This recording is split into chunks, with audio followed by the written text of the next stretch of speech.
வரும் சட்டமன்ற தேர்தலில் திமுக தனி பெரும்பான்மையுடன் ஆட்சி அமைக்கும் என்று லோக்போல் நிறுவனம் நடத்திய கருத்து கணிப்பில் தெரிய வந்துள்ளது. வரும் சட்டமன்ற தேர்தலில் எந்த கட்சியினர் வெற்றி பெறுவது என்பது குறித்து லோக்போல் என்ற நிறுவனம் கருத்து கணிப்பு நடத்தியது. அதன் முடிவுகளை அந்நிறுவனம் வெளியிட்டுள்ளது. அதில் திமுக கூட்டணி 40.1% வாக்குகளை பெற்று 181 முதல் 189 இடங்களை கைப்பற்றும் என்றும், அடுத்ததாக அதிமுக 38 முதல் 42 தொகுதிகளில் வெற்றி பெற்று 29% வாக்குகளை பெறும் என்றும் தெரிவிக்கப்பட்டுள்ளது. இதன் மூலம் அதிமுகவை விட திமுக 11%க்கும் அதிகமான வாக்குகளை பெறும் என குறிப்பிடப்பட்டுள்ளது. தொடர்ந்து 3ஆம் இடத்தை பிடிக்கும் தாவேக 8 முதல் 10 இடங்களில் வெற்றி பெற்று 23.9% வாக்குகளை பெறும் என்று கருத்து கணிப்பில் தெரியவந்துள்ளது. அடுத்ததாக நாதாக தொகுதி வெற்றி ஏதும் இல்லாமல் 4.9% வாக்குகளை பெறும் என்றும், இதர கட்சிகள் 2.1% வாக்குகளை பெறும் என்றும் லோக்போல் கருத்து கணிப்பில் தெரியவந்துள்ளது.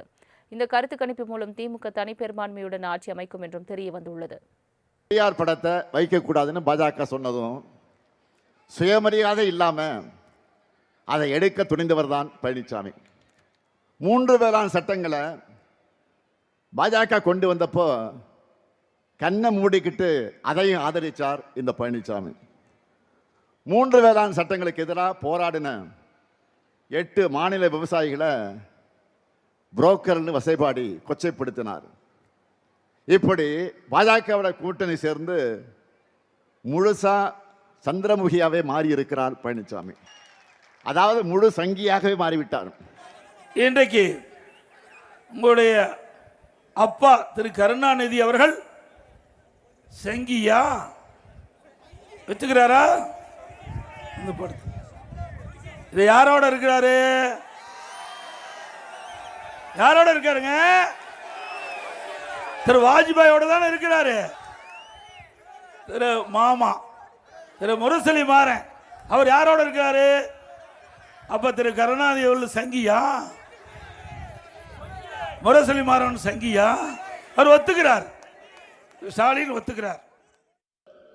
பெரிய புலனாய்வு புலின்னு நினைச்சுக்கிட்டு காமெடி பண்ணிக்கிட்டு இருக்கிறாரு. இப்போ கலைஞரும் வாஜ்பாயும் இருக்கிற போட்டோவை காண்பிச்சு நீங்க கூட்டணி வைக்கிறியா அப்படின்னு கேட்கிறாரு.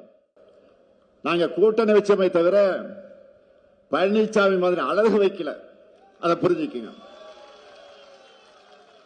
நாங்க கூட்டணி வச்சப்போ திமுக தலைவர் கலைஞர் கிட்ட தான் இருந்துச்சு.